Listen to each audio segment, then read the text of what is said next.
Hello, bachcho. Let's read the question. The question says a body is projected such that its kinetic energy at the top is 3/4 of its initial kinetic energy. What is the initial angle of projection of the projectile with the horizontal? तो इस question को solve करने के लिए हम जो की concept use करेंगे वो ये है कि अगर हम बॉडी को ऐसे एक प्रोजेक्टाइल मोशन में थ्रो करते हैं जिसकी वजह से वो एक पर्टिकुलर हॉरिजॉन्टल डिस्टेंस कवर करता है, तो अगर हमारा एंगल ऑफ प्रोजेक्शन यहाँ पर थीटा है और इनिशियल वेलोसिटी जिसके साथ हमने बॉडी को थ्रो किया है वो है u, then at the top position, जिसका मतलब है कि at h max, top position मतलब maximum height during its motion, h max में हमारा बॉडी का सिर्फ हॉरिजॉन्टल कंपोनेंट रहता है वेलोसिटी का।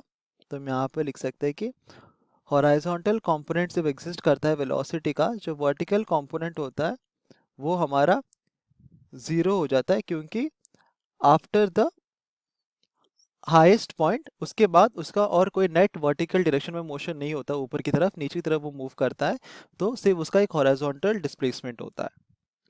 तो क्वेश्चन में कहा गया है कि हमारे पास, लेट अस अज्यूम कि ये जो बॉडी है इसको हमने ऐसे इनिशियली थ्रो किया है with initial speed of u, और ये जो हॉरिजॉन्टल के साथ एंगल बना रहा है वो है थीटा।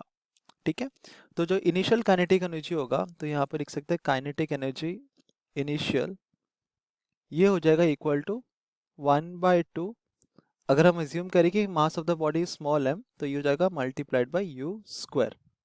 ठीक है, ये है हमारा initial kinetic energy of the body. तो जैसे जैसे ये ऐसे मूव करेगा, तो अगर हम अज्यूम करें कि ये इसका रेंज है, तो eight the highest point, that is अगर हम पॉइंट ए को अज्यूम करें एज द हाईएस्ट पॉइंट जिसको हम एच मैक्स भी कहते हैं, तो एच मैक्स पॉइंट पे जो हमारा बॉडी का स्पीड होगा वो कितना होगा, वो जगह सिंपली यू कॉस थीटा जो हो रहा है, क्योंकि हमें पता है कि at the highest point a body का सिर्फ एक वर्टिकल, सॉरी हॉरिजॉन्टल डायरेक्शन में वेलोसिटी होगा which is equal to u cos of theta.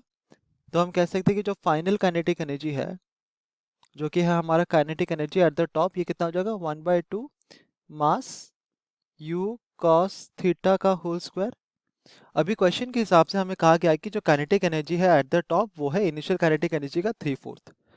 तो हम क्या लिख सकते हैं कि काइनेटिक एनर्जी फाइनल जो है वो है 3/4 ऑफ काइनेटिक एनर्जी इनिशियल।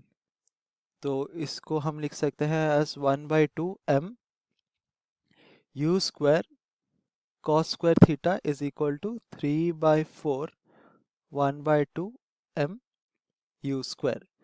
तो ये सारे यहाँ पर कट जाएंगे and we have cos square theta is equal to 3/4 और cos theta is equal to √3/2। तो इसको हम, इससे हमें मिलता है theta is equal to cos inverse of √3/2, और ये होगा to be equal to theta is equal to simply 30 degrees. तो हमारा इनिशियल एंगल ऑफ प्रोजेक्शन जो है वो है equal to 30 degrees. Hope you understood it well, best of luck.